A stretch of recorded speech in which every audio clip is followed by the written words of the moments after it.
स्वागत है आप सभी का हमारे YouTube channel computer facts RBL में 2021 से 2022 के बीच में जो भी ट्रिपल सी के क्वेश्चंस पूछे जा चुके हैं उनकी वीडियो है। तो फर्स्ट वीडियो हमारी कंप्लीट हो चुकी है जिसमें हमने 50 क्वेश्चंस करवाए हैं और ये जो क्वेश्चंस आपको करवाए जा रहे हैं ये जो है आपके पूरे के पूरे जो है चैप्टर वाइज करवाए जा रहे हैं। यहाँ पे अलग से क्वेश्चंस नहीं करवाए जा रहे हैं। इसका मतलब फर्स्ट चैप्टर आपका 2 वीडियोस में कंप्लीट हो जाएगा। अगर आप हमारी वीडियोस को देखते हैं तो आपके पूरे 9 चैप्टर हम आपको कंप्लीट करवाने वाले हैं। तो देखिए यहाँ पे हमने देखा है, आप देख सकते हैं कि जून 2021 में जो क्वेश्चन पूछा गया था और इसमें क्वेश्चन पूछा गया था क्या कि निम्नलिखित में से कौन सी अस्थायी मेमोरी है। ये क्वेश्चंस मतलब ये पार्ट फर्स्ट में हमने वीडियोस जो है प्रोवाइड करवा दी है। अगर आपने वीडियोस पहली वाली नहीं देखी है तो आप हमारे डिस्कशंस में जाके वहाँ पे लिंक दे देंगे और आसानी से वहाँ से आप देख सकते हैं। तो चलिए हम स्टार्ट करते हैं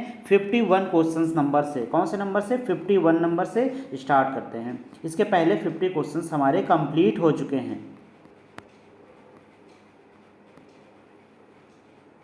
51 क्वेश्चन हमारा है, लिखा हुआ है कि सीडी रोम एक अर्धचालक मेमोरी है, ट्रू या फॉल्स में बताना है। तो जो सीडी आपकी रोम होती है वो अर्धचालक नहीं होती है, ये अर्धचालक नहीं होती है। इसका मतलब है इसका राइट आंसर क्या हो जाएगा? इसका राइट आंसर हो जाएगा फॉल्स हो जाएगा। ये क्या हो जाएगा? फॉल्स हो जाएगा। अर्धचालक नहीं होती है। सीडी रोम क्या है?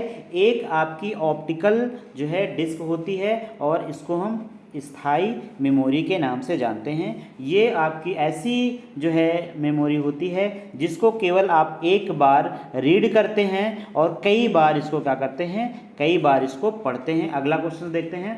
तो अगला क्वेश्चन हमारा है कि जब आप जानकारी काटते या इसकी प्रतियां बनाते हैं तो यह जगह पर जाती है, मतलब वो कहाँ पर जाती है? तो वो कहाँ पे जाती है? क्लिप बोर्ड पे जाती है। वो चीज़ें कहाँ पे स्टोर हो जाती हैं?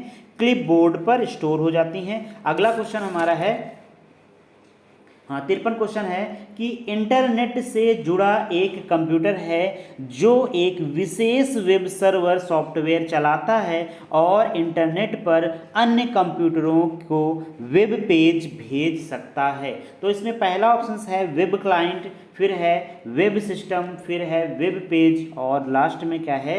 वेब सर्वर है। तो इसका राइट आंसर क्या हो जाएगा? तो इसका राइट आंसर हो जाएगा ऑप्शन नंबर डी हो जाएगा, वेब सर्वर हो जाएगा। अगला क्वेश्चन है कि कंप्यूटर जो है कंप्यूटर में निहित है, क्या निहित होता है? मदरबोर्ड होता है या फिर हार्ड डिस्क ड्राइव होती है या फिर केंद्रीय प्रशासन इकाई, इसको हम सेंट्रल प्रोसेसिंग यूनिट बोलते हैं, सीपीयू बोलते हैं। तो इसमें क्या है? सभी होते हैं। इसका राइट आंसर क्या हो जाएगा? ऑप्शन नंबर डी, इसमें इनमें से सभी हो जाएगा। अगला क्वेश्चन देखते हैं। तो अगला क्वेश्चन हमारा है कि जिस सॉफ्टवेयर को आप बजट बनाने के लिए उपयोग करते हैं उन्हें क्या कहते हैं? देखिए बजट का मतलब हो जाएगा कैलकुलेशन करना। कैलकुलेशन का मतलब होता है कि स्प्रेडशीट, जिसको हम एक्सेल के नाम से जानते हैं और एक्सेल्स को हम कैल के नाम से भी जानते हैं। किसके नाम से? कैल के नाम से भी जानते हैं। अगला क्वेश्चन हमारा है कि हटाने योग्य चुंबकीय डिस्क जो सूचना को रखती है। हटाने का मतलब है, रिमूवेबल का मतलब है एक आपकी कौन सी डिवाइस? एक आपकी एक्सटर्नल डिवाइस। तो इसमें से बताना है कि एक्सटर्नल डिवाइस कौन सी हो जाएगी? तो वो आपकी फ्लॉपी डिस्क हो जाएगी। और फ्लॉपी डिस्क जो होती है वो मैग्नेट धातु की बनी होती है, हार्ड डिस्क भी मैग्नेटिक धातु की बनी होती है। जो फ्लॉपी डिस्क है उसकी स्टोरेज कैपेसिटी 1.44 MB होती है। कितनी होती है?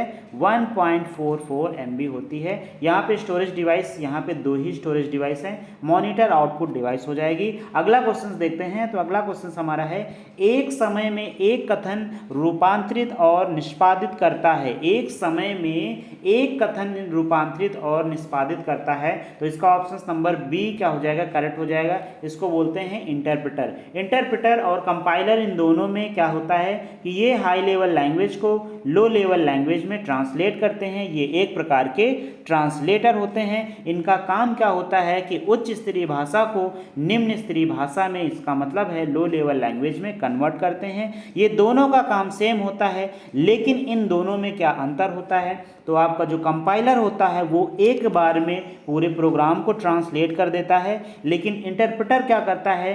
लाइन बाय लाइन यानी कि स्टेप बाय स्टेप किसी भी प्रोग्राम को रन करता है। अगला क्वेश्चन देखते हैं। तो इसका राइट आंसर इंटरप्रेटर हो जाएगा। ऑप्शन नंबर आप बी टिक कर दीजिएगा। अगर आप इंग्लिश में हैं तो इंग्लिश के आप क्वेश्चन को टिक कर लीजिएगा। अगला क्वेश्चन है, बड़ी मात्रा में सूचनाओं को संग्रहित करने के लिए लेजर तकनीक का उपयोग करता है। क्वेश्चन नंबर कौन सा है? 58 नंबर है। तो इसमें आंसर क्या हो जाएगा? CD रोम। CD रोम इसके पहले भी क्वेश्चन आ चुका था। CD रोम में जो डेटा है वो लेजर बीम टेक्नोलॉजी के द्वारा स्टोर किया जाता है। CD रोम एक प्रकार की स्टोरेज डिवाइस है और इसमें जो डेटा भरा जाता है वो लेज़र टेक्नोलॉजी का इस्तेमाल करके, यानी कि लेज़र बीम का यूज़ करके भरा जाता है। इसको कभी यूज़र डिलीट नहीं कर सकता है। अगला क्वेश्चन है, तो अगला क्वेश्चन हमारा है 59 क्वेश्चन है, डिजिटल कंप्यूटर एक प्रणाली का उपयोग तिथि और कार्यक्रमों को अनकोड करने के लिए करते हैं। तो इसमें आपका ऑप्शन है सेमीकंडक्टर है और दशमलव है, बाइनरी है और आपका रैम है। 59 क्वेश्चंस का जो आंसर हो जाएगा वो ऑप्शंस क्या हो जाएगा? बाइनरी हो जाएगा। क्या हो जाएगा? बाइनरी हो जाएगा, क्योंकि कंप्यूटर में जो भी डेटा स्टोर होता है वो बाइनरी डिजिट में स्टोर होता है। किसमें स्टोर होता है? बाइनरी डिजिट में। अगला क्वेश्चन देखते हैं, कंप्यूटर के संबंध में संगतता को संदर्भित करता है। क्वेश्चन नंबर 60 है। 60 का जो राइट आंसर हो जाएगा वो ऑप्शन नंबर डी हो जाएगा। अन्य पहले से इंस्टॉल किए गए सॉफ्टवेयर के साथ चलने वाला सॉफ्टवेयर होता है। इसको हम इंग्लिश में अगर देखें तो इंग्लिश में आप यहाँ पे इसको देख सकते हैं। अगला क्वेश्चन हमारा आता है, तो अगला क्वेश्चन हमारा है कि वह निर्देश जिसे आसानी से समझा जा चुका है को कहा जाता है। तो उसको क्या कहा जाता है? जो भी निर्देश है उसे आसानी से समझा जा सकता है उसे कहते हैं, तो उसे हम क्या बोलते हैं? एनालॉग डेटा कहते हैं। क्या डेटा कहते हैं? एनालॉग डेटा कहते हैं। अगला क्वेश्चन हमारा आ जाता है, तो अगला क्वेश्चन हमारा आ जाएगा, देखिएगा अगला क्वेश्चन हमारा है कि हार्ड ड्राइव स्थायी रूप से सिस्टम यूनिट के अंदर स्थित होते हैं और इन्हें यहाँ पे हटाने हो जाएगा के लिए डिज़ाइन नहीं किया जा सकता जब तक कि उन्हें मरम्मत करने या स्थानांतरित करने की ज़रूरत न हो। तो 62 का जो राइट आंसर हो जाएगा वो हमारा हो जाएगा इंटरनल हो जाएगा। क्या हो जाएगा? इंटरनल मतलब आंतरिक हो जाएगा। अगला क्वेश्चन देखते हैं, तो अगला क्वेश्चन हमारा है कि कंप्यूटर कार्य करता है संख्या प्रणाली पे। कंप्यूटर किस संख्या प्रणाली पे? तो ये क्वेश्चंस कई बार अलग अलग टाइप से क्वेश्चंस पूछा जा चुका है। तो कंप्यूटर जो समझता है वो बाइनरी डिजिट यानी कि मशीन लेवल लैंग्वेज को समझता है, और कंप्यूटर जो कार्य करता है वो बाइनरी डिजिट पे काम करता है, 0 और 1 के फॉर्म में काम करता है, वर्क करता है। अगला क्वेश्चन देखते हैं, तो अगला क्वेश्चन है, एक मिनट, हाँ अगला क्वेश्चन देखते हैं। तो अगला क्वेश्चन है कि परम जो है परम द्वारा विकसित किया गया है ना। तो परम द्वारा विकसित किया गया क्या जो है, जो परम के द्वारा विकसित किया गया है। तो परम के द्वारा इसमें ऑप्शंस,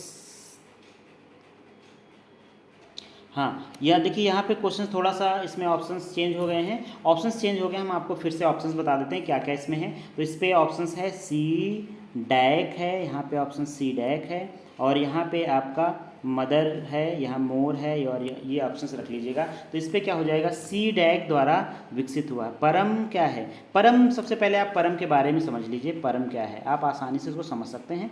परम एक क्या है? तो परम एक सुपर कंप्यूटर है। परम क्या है? भारत में निर्मित होने वाला एक पहला सुपर कंप्यूटर है जिसका नाम क्या है? परम 8000 है। इसका नाम क्या है? परम 8000 है। इसको पुणे में एक संस्था है जिसको बोलते हैं सी डैक जो है संस्था बोलते हैं। तो सी डैक जो संस्था है वो कहाँ पे है? तो सी डैक जो संस्था है वो आपके पूरे महाराष्ट्र में, इसके द्वारा परम का विकास किया गया था।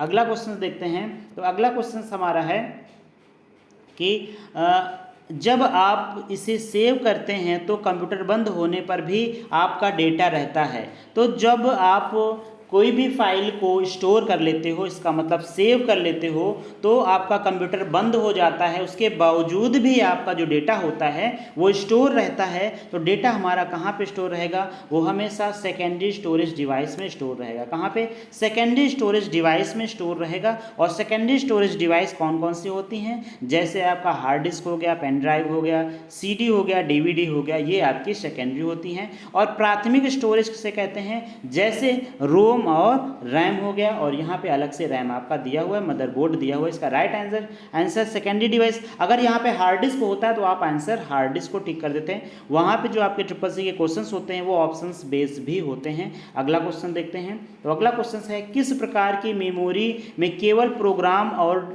और डेटा होता है जिसे सीपीयू वर्तमान में प्रोसेस कर रहा होता है या कर रहा है? तो 66 का जो राइट आंसर हो जाएगा वो क्या हो जाएगा? ऑप्शन नंबर सी हो जाएगा। सी का मतलब होता है रैम से वो डेटा क्या करता है? प्रोसेस करता है।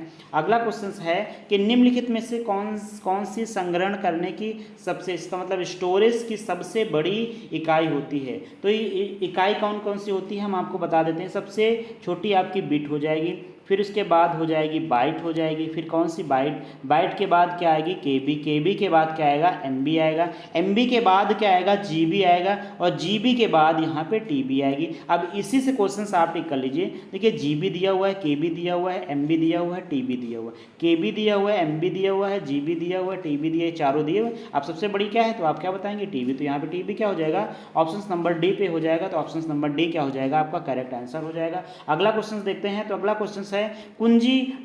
कुंजी और कुंजी का उपयोग शॉर्टकट और विशेष कार्य करने के लिए अन्य कुंजी के साथ संयोजन में किया जा सकता है। तो 68 का जो राइट आंसर हो जाएगा वो हो जाएगा हमारा ऑप्शन नंबर ए हो जाएगा। इसको बोलते हैं नियंत्रण और अल्ट बोलते हैं। इसको अल्ट, कंट्रोल और अल्ट की बोलते हैं। इसको यहाँ पे कंट्रोल और अल्ट, आप कुछ इंग्लिश वर्ड भी देख लीजिएगा। इसको नियंत्रण मतलब कंट्रोल का मतलब नियंत्रण करना, और अल्ट आप देख सकते हैं अल्ट आपका दिया ही हुआ है। अगला क्वेश्चन देख लेते हैं। तो अगला क्वेश्चन है 69 क्वेश्चन हमारा है कि सामान्य प्रयोजन अनुप्रयोगों और विशेष प्रयोजनों अनुप्रयोगों को संबोधित करने के लिए विशेष रूप से डिज़ाइन किए गए प्रोग्राम्स को कहा जाता है। तो इसे क्या कहा जाता है? तो इसे आपका एप्लीकेशन सॉफ्टवेयर कहा जाता है। कौन से सॉफ्टवेयर को कहते हैं? Application software. दो प्रकार के सॉफ्टवेयर होते हैं, सिस्टम सॉफ्टवेयर और एप्लीकेशन सॉफ्टवेयर। तो एप्लीकेशन सॉफ्टवेयर क्या होते हैं? जिन्हें यूज़र अपने सामान्य कार्य के लिए प्रयोग करता है, उसे हम एप्लीकेशन सॉफ्टवेयर कहते हैं। अगला क्वेश्चन है, तो अगला क्वेश्चन 70 नंबर है कि ऑपरेटिंग सिस्टम का प्राथमिक उद्देश्य क्या होता है? जो आपका ऑपरेटिंग सिस्टम है उसका प्राथमिक यूज़ क्या होता है? तो प्राथमिक यूज़ होता है कि कंप्यूटर हार्डवेयर का सबसे कुशल उपयोग करने के लिए इसका यूज़ करते हैं। अगला क्वेश्चन देखते हैं। तो अगला क्वेश्चन हमारा है कि एक बॉक्स है जिसमें कंप्यूटर सिस्टम के सबसे महत्वपूर्ण भाग होते हैं, तो उसको हम क्या बोलते हैं? तो उसको हम बोलते हैं सिस्टम यूनिट बोलते हैं। क्या बोलते हैं? सिस्टम यूनिट बोलते हैं। अगला क्वेश्चन है कि सॉफ्टवेयर में बग खोजने की प्रक्रिया को हम क्या बोलते हैं? सॉफ्टवेयर में बग खोजने की प्रक्रिया को हम क्या बोलते हैं? तो डिबगिंग बोलते हैं। ऑप्शन नंबर डी इसका राइट आंसर हो जाएगा। अगला है असेंबली भाषा का प्रयोग किए जाने वाले प्रतीकों को कहा जाता है। अब इसमें देखिए यहाँ पे 4 ऑप्शन दिए हुए हैं। पहला ऑप्शन है असेंबलर है, उसके बाद मेमोनिक्स है, फिर कोड है, फिर उपयुक्त सभी है। तो इसमें क्या हो जाएगा? मेमोनिक्स हो जाएगा। अब अगला क्वेश्चन है, अगला हमारा क्वेश्चन है स्टोरेज यानी कि मुख्य भंडारण को भी कहा जाता है। मुख्य भंडारण को हम क्या बोलते हैं? तो मुख्य भंडारण को हम बोलते हैं मेमोरी बोलते हैं।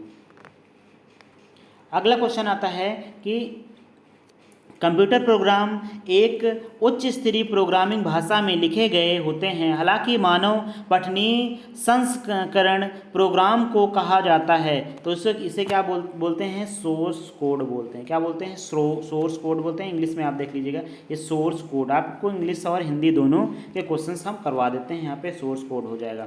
अगला क्वेश्चन देखते हैं। तो अगला क्वेश्चन है कि अधिकांश एप्लीकेशन सॉफ्टवेयर आज इंटरफेस के साथ आते हैं जिन्हें डॉट डॉट डॉट कहा जाता है। तो जो एप्लीकेशंस इंटरफेस के साथ आते हैं उन्हें हम क्या कहते हैं, ये क्वेश्चंस में पूछा जा रहा है। तो उसे हम ग्राफिकल यूज़र इंटरफेस कहते हैं। उसे क्या बोलते हैं? ग्राफिकल यूज़र इंटरफेस बोलते हैं। अगला क्वेश्चन हमारा है, तो अगला क्वेश्चन है आउटपुट डिवाइस करना संभव बनाते हैं। आउटपुट जो होते हैं वो डिवाइस करना संभव बनाते हैं।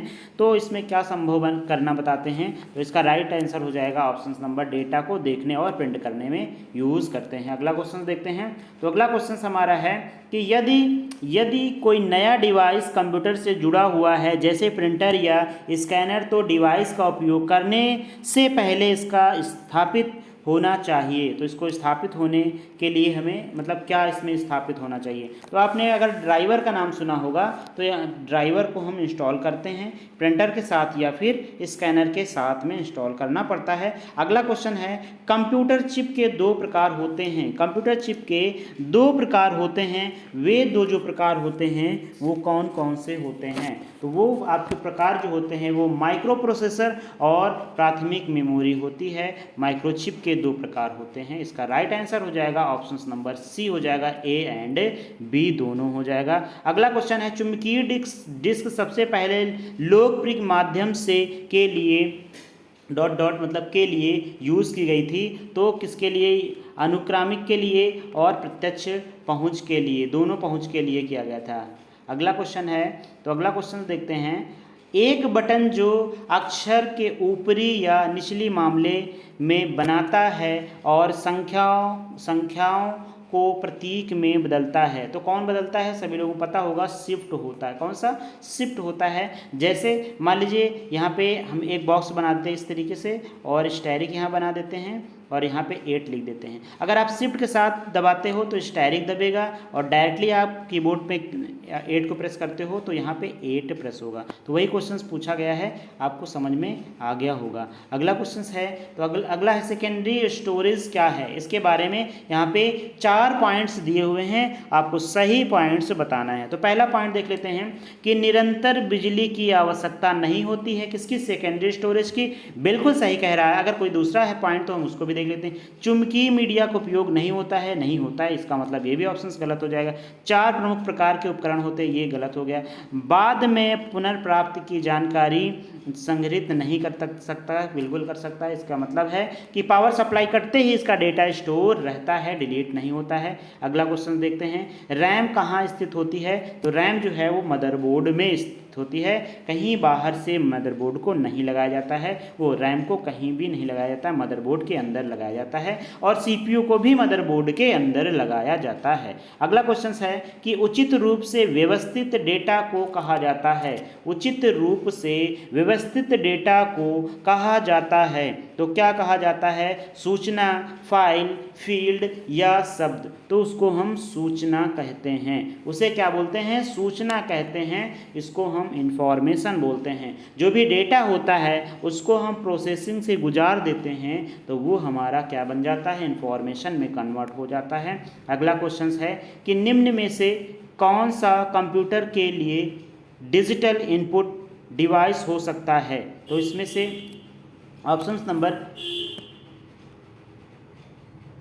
85 में जो आपका राइट आंसर हो जाएगा वो क्या हो जाएगा? उपयुक्त सभी हो जाएगा, डिजिटल भी हो जाएगा, माइक्रोफोन भी हो जाएगा, स्कैनर भी हो जाएगा। अगला क्वेश्चन देखते हैं। तो अगला क्वेश्चन है BCR स्टैंड फॉर, मतलब BCR का पूरा नाम क्या होता है। तो BCR का होता है बार कोड रीडर भी होता है और बार कोड रिकॉग्निशन भी होता है। इससे ऑप्शन नंबर आपका ए करेक्ट हो जाएगा। अगला क्वेश्चन आ गया आपका, तो अगला क्वेश्चन आ गया निम्नलिखित में से कौन सी विद्युत रूप से आउटपुट डिवाइस है ना, विशुद्ध रूप से आउटपुट डिवाइस। इसका मतलब कौन से आउटपुट डिवाइस इसमें नहीं है ना।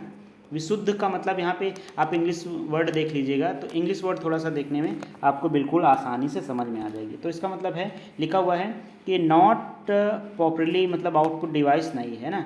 तो यहाँ पे प्रिंटर भी आउटपुट है, स्पीकर भी है, प्लॉटर भी है, ये स्क्रीन जो है ये आउटपुट फिर आपकी नहीं हो जाएगी। अगला क्वेश्चन है कि पहली पीढ़ी में पहली पीढ़ी के कंप्यूटर का मुख्य घटक था। तो पहली पीढ़ी में इस्तेमाल हुआ था, किसका इस्तेमाल हुआ था, तो वैक्यूम ट्यूब टेक्नोलॉजी का इस्तेमाल हुआ था फर्स्ट जनरेशन में। दूसरी में हुआ था ट्रांजिस्टर टेक्नोलॉजी का, और तीसरी में आईसी का प्रयोग हुआ था, इसको हम बोलते हैं आईसी बोलते हैं। और चौथी जनरेशन में माइक्रो प्रोसेसर का इस्तेमाल हुआ था, किसका हुआ था, माइक्रो प्रोसेसर में। और फिफ्थ में हुआ था एआई का, आर्टिफिशियल इंटेलिजेंस का इस्तेमाल हुआ था। पाँचवीं जनरेशन, यहाँ पे पाँचवीं जनरेशन हमने आपको बता दी। अगला क्वेश्चन है, तो अगला क्वेश्चन है विस्तार कार्ड में इंसर्ट किए जाते हैं। तो क्या इंसर्ट किए जाते हैं, तो आपको बताना है 89 क्वेश्चंस में। तो इसका ऑप्शन नंबर सी इसका स्लॉट आंसर हो जाएगा। अगला क्वेश्चन है कि सीडी रोम डिस्क, देखिए सीडी रोम से बार बार क्वेश्चंस बन रहे हैं, इसका मतलब ये इंपॉर्टेंट टाइप टॉपिक है, आपके क्वेश्चंस में पूछा जा सकता है। मिटाया और फिर से लिखा नहीं जा सकता, बिल्कुल सही, ना इसमें मिटाया जा सकता है और ना ही इसमें कुछ लिखा जा सकता है, जैसे कि हमने पहले ही बताया है आपको। अगला क्वेश्चन देखते हैं। हाँ, कीबोर्ड पर पाया गया कोई भी अक्षर या प्रतीक जिसे आप कंप्यूटर में टाइप कर सकते हैं, तो उसे हम टाइप कर सकते हैं, किसे टाइप कर सकते हैं, तो हम उसको बोलते हैं अक्षर बोलते हैं। अगला क्वेश्चन आ जाता है, तो अगला क्वेश्चन है वर्चुअल मेमोरी प्रदान करने की एक विधि को कहा जाता है। वर्चुअल मेमोरी प्रदान करने की एक विधि को कहा जाता है, तो क्या कहा जाता है, तो उसको विभाजन कहते हैं, और हिंदी में इंग्लिश में देख लीजिए क्या कहते हैं। अगला क्वेश्चन हमारा है, तो अगला क्वेश्चन है कंप्यूटर में सभी मेमोरी में कौन सी मेमोरी सबसे तेज होती है, तो सबसे तेज मेमोरी कैश मेमोरी होती है। कौन सी मेमोरी, कैश मेमोरी क्या होती है, सबसे तेज मेमोरी होती है। अगला क्वेश्चन देखते हैं, तो 94 क्वेश्चन हमारा क्या है, तो 94 क्वेश्चन नंबर हमारा कह रहा है कि मुख्य मेमोरी के दो प्रकार होते हैं, कौन कौन से होते हैं, प्राथमिक मेमोरी और द्वितीयक मेमोरी। दो प्रकार की मेमोरियाँ होती हैं, प्राइमरी मेमोरी और सेकेंडरी मेमोरी दो प्रकार की होती हैं। एक मिनट, गड़बड़ हो गया। हाँ, कह रहा है कि मुख्य मेमोरी की बात कर रहा है, कंप्यूटर मेमोरी की बात नहीं कर रहा है। तो मुख्य मेमोरी आपकी कौन कौन सी होती हैं, यानी कि मेन मेमोरी रैम और रोम होता है। क्या, रैम और रोम। अगर यहाँ पे केवल मेमोरी पूछता ना, यहाँ पे केवल मेमोरी पूछता, तो मेमोरी के यहाँ पे दो प्रकार हो जाते हैं, प्राइमरी और द्वितीयक, यानी कि primary memory and secondary memory. यहाँ पे थोड़ा सा ध्यान दीजिएगा क्वेश्चंस को। अगला क्वेश्चन है हमारा, तो मॉडेम क्या है, मॉडेम क्या है, थोड़ा सा बड़ा क्वेश्चन है, इसको पढ़ना पड़ेगा, और इसका राइट जो आंसर हो जाएगा वो क्या होगा, क्वेश्चन को पढ़ने के बाद ही पता चलेगा इसका जो है राइट आंसर क्या है। मॉडेम एक एनालॉग को डिजिटल सिग्नल में अनुवाद करता है जो एक टेलीफोन लाइनों के साथ यात्रा करते। हाँ, तो ऑप्शन नंबर ये बिल्कुल नहीं सही हो सकता है। ये क्या करता है, कंप्यूटर से डिजिटल सिग्नल को एनालॉग सिग्नल में अनुवाद करता है जो पारंपरिक टेलीफोन लाइनों के साथ यात्रा कर सकता है। ये वाला ऑप्शन क्या हो जाएगा, आपका सही हो जाएगा ना, ये वाला आपका हो जाएगा सही। अगला क्वेश्चन आ जाता है, मुख्य मेमोरी बढ़ाने या हार्ड डिस्क कैपेसिटी बढ़ाने या स्पीकर या मॉडेम आदि को जोड़ने जैसी घटनाओं को नवीनीकृत करने या बदलने के लिए संदर्भित करते हैं, उसे हम क्या कहते हैं। थोड़ा सा ऑप्शंस नंबर आपको, ऑप्शंस इसका 96 के पूरे ऑप्शंस आपको दिखा देते हैं, तब आपको इसमें समझ में आ जाएगा। तो इसको क्या बोलते हैं, अपग्रेड बोलते हैं ना, अपग्रेड करवा लीजिए अपना सिस्टम को, अपग्रेड करवा लीजिए। अगला है 97 क्वेश्चन नंबर। 97 क्वेश्चन नंबर में, कंप्यूटर के संचालन नियंत्रण करने के लिए निम्न में से कौन सी डिज़ाइन किया जाता है, कौन सी डिज़ाइन का प्रयोग किया जाता है, तो सिस्टम सॉफ्टवेयर को किया जाता है, किसका, सिस्टम सॉफ्टवेयर का इस्तेमाल किया जाता है। अगला क्वेश्चन हमारा है, तो अगला क्वेश्चन है, इंग्लिश भी देख लीजिएगा अगर आप इंग्लिश में हैं, तो लिखा हुआ है कि विशेष बाहरी उपकरणों का उपयोग करने की फिर से शुरू किया जा सकता है। तो ऑप्शन नंबर आपका 98 का हो जाएगा सी, हो जाएगा पी रोम हो जाएगा। अगला क्वेश्चन हमारा आता है, तो अगला क्वेश्चन है कि आप किसी कार्य को करने के लिए डिज़ाइन किए गए विशिष्ट निर्देश को क्या कहते हैं। जो आपके विशिष्ट निर्देश होते हैं उन्हें हम कमांड्स बोलते हैं। उन्हें हम क्या बोलते हैं? उन्हें हम कमांड्स बोलते हैं। अगला क्वेश्चन है और इस चैप्टर का पूरा लास्ट है, इस वीडियोस का हमारा लास्ट क्वेश्चन है। और लास्ट क्वेश्चन में कह रहा है कि कौन सी इकाई अस्थायी रूप में डेटा स्टोर रखती है, सेकेंडरी स्टोरेज या आउटपुट स्टोरेज या प्राइमरी स्टोरेज या इनपुट स्टोरेज। तो इसका जो राइट आंसर होगा वो हम कमेंट बॉक्स में पिन कर देंगे और जो जिनको जिनको भी इसका राइट आंसर पता है वे कमेंट बॉक्स में ज़रूर कमेंट करें कि इसका आंसर क्या होगा। Thank you for watching. मिलते हैं आपको नेक्स्ट वीडियो में, तब तक के लिए जय हिंद जय भारत। एक बात और बताना चाहेंगे कि हमारे यहाँ से आज हमारा जो है फर्स्ट यूनिट कंप्लीट हो गया। ट्रिपल सी में हम टोटल आपको 9 चैप्टर पढ़ाएंगे। कितने चैप्टर? 9 चैप्टर। और 9 चैप्टर में आपकी टोटल जो वीडियोस हमारी हो जाएंगी वो बहुत ज़्यादा आपकी 10 से 12 जो है वीडियोस हो जाएंगे। 10 से 12 वीडियोस में हम पूरे 9 के 9 चैप्टर कंप्लीट कर देंगे और वो भी चैप्टर वाइज चैप्टर यहाँ पे क्विज जो है करवा रहे हैं। अगर आपको वीडियो अच्छी लगी तो जरूर लाइक सब्सक्राइब करिएगा। अगर आप यूनिट, इसका मतलब ऑपरेटिंग सिस्टम, यूनिट सेकेंड, अध्याय सेकेंड, ओएस जिसको बोलते हैं, अगर ओएस की वीडियोस चाहिए तो आपको कमेंट बॉक्स में कमेंट में लिखना होगा ओएस की वीडियोस चाहिए, या फिर कमेंट बॉक्स में केवल ओएस आपको टाइप करना होगा। तो हम समझ जाएंगे कि आपको सेकेंड जो है चैप्टर की आवश्यकता है। और सेकेंड चैप्टर में वही क्वेश्चंस हम यहाँ पे लाएंगे जो आपके ट्रिपल सी के एग्जाम में हर बार पूछे जा चुके हैं या आपके एग्जाम में पूछे जाने की संभावनाएं हैं। Thank you for watching. मिलते हैं आपको नेक्स्ट वीडियो में।